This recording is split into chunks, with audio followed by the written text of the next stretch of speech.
How to explain misophonia and communicate your needs. If persons with misophonia live with this condition, they've likely struggled to explain it to others. Misophonia is likely a neurophysiological condition where specific sounds, like chewing or tapping, trigger extreme emotional reactions, such as anger, anxiety, or even panic. While these sounds may seem trivial to others, they can feel overwhelming to someone with misophonia, leading to distress and discomfort. Sharing this experience can be challenging, especially when the person they are speaking to might not understand their condition. Research from a 2017 paper by Kumar indicates that misophonia has a neurophysiological basis. This means that the distress persons with misophonia feel when hearing a trigger sound is real and measurable in brain activity. While this is still a relatively new field of study, growing evidence supports the neurophysiological basis for misophonia. The anticipation of someone's reaction can make persons with misophonia hesitant to bring it up. It might seem easier to stay silent to avoid confrontation, but this often leads to more prolonged suffering. Instead, learning to explain misophonia effectively can foster understanding, strengthen relationships, and help create a more accommodating environment. Setting the stage for a productive conversation. When discussing misophonia, timing matters. Make sure both persons are calm and not currently triggered or upset over something else. Misophonia can put a person into a heightened state of anger or fear, as described by Rao and Arfanian in 2018, especially if they are exposed to a triggering sound during the conversation. Choosing a neutral, calm moment to initiate the conversation is important. The goal should be to keep it positive and informative. It can start by explaining that misophonia is a likely neurophysiological condition that triggers an involuntary fight or flight response to certain sounds, as reported in the consensus definition by Sweeto and colleagues in 2022. Emphasize that it's not just this person or environment that affects them. This is an issue that affects various areas of their life.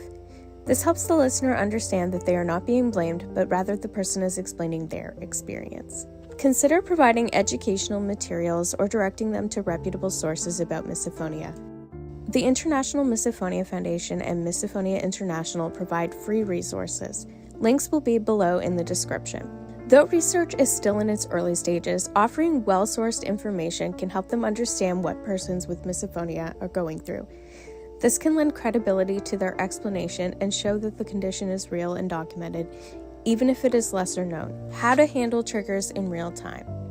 It's almost inevitable that the person being spoken to will trigger the individual at some point, especially if they are unaware of their sensitivities. If this happens during the conversation, the person with misophonia should try to remain calm and non-confrontational. They can politely point out the trigger, explain that it's part of their condition, and ask if the other person could adjust their behavior. For example, they might say, "I'm sorry, but the sound of tapping is one of my triggers. Could you please stop?" It's important to ensure the other person understands they're not being blamed. This is just part of living with misophonia. It's also crucial not to apologize for having misophonia or make excuses. Be straightforward in explaining that this is likely a neurophysiological condition without a known cure and that accommodations are being sought to manage it. If the conversation starts to go awry or the person becomes defensive, it's okay to excuse oneself before it escalates. Sometimes stepping away gives both parties time to reflect and keeps things from intensifying. After the conversation. Even after a productive conversation, it's likely the person will still trigger the individual from time to time. This isn't a reflection of their disregard for the condition, rather, they aren't accustomed to thinking about misophonia as frequently. It's important to be patient and avoid holding it against them unless they are deliberately trying to trigger the individual. If a reminder is needed about a trigger, it should be done politely. For example, if a coworker starts chewing loudly nearby, the person could say, "Hey, I'm getting triggered, I'll step out for a minute." Staying composed helps maintain a respectful relationship and reinforces that they're managing the condition thoughtfully. If you don't like the language as triggered, you can use something like, "My misophonia is bothering me," or "I am overstimulated." The language used is less important than keeping the encounter from escalating. Navigating misophonia in different relationships. With bosses or administrators. Talking to a boss about misophonia can feel intimidating. but it's necessary if the condition is affecting work performance. Approach the conversation with preparation, explaining that misophonia is likely a neurophysiological condition that affects the ability to concentrate or function in certain environments. If the boss is unsupportive, knowing legal rights around workplace accommodations is essential. With coworkers. Handling misophonia in the workplace can be tricky, especially when coworkers don't understand the severity of the condition. It is best to approach them when not triggered, explain calmly, and ask for their cooperation. If they're uncooperative, consider talking to a supervisor who should already be aware of the condition. With friends. Socializing with friends can be difficult when misophonia triggers are present. Activities like eating out or attending noisy events can quickly become stressful. Plan out meetings that minimize triggers and don't hesitate to set boundaries. True friends will respect the condition and make efforts to choose more comfortable activities. With family. Family members can be particularly difficult to handle when it comes to misophonia. These relationships are often the most intense, and because of this, family members may be less understanding. Repeatedly explaining the condition and asking for accommodations may be necessary. Over time, most family members will learn to be more mindful of triggers, but it may take patience and persistence.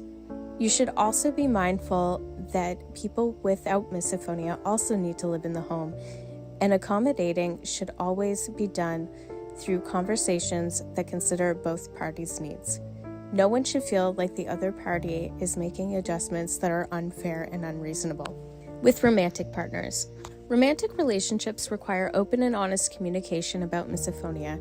Because so much time is spent with a partner, they will likely trigger the individual frequently.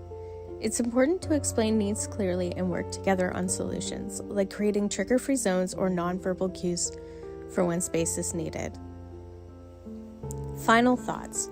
Living with misophonia can feel isolating, but learning to explain the condition and setting boundaries can foster understanding in relationships. It may take time for others to adjust, but with patience and clear communication, it's possible to create an environment where both persons with misophonia and those around them feel respected and supported.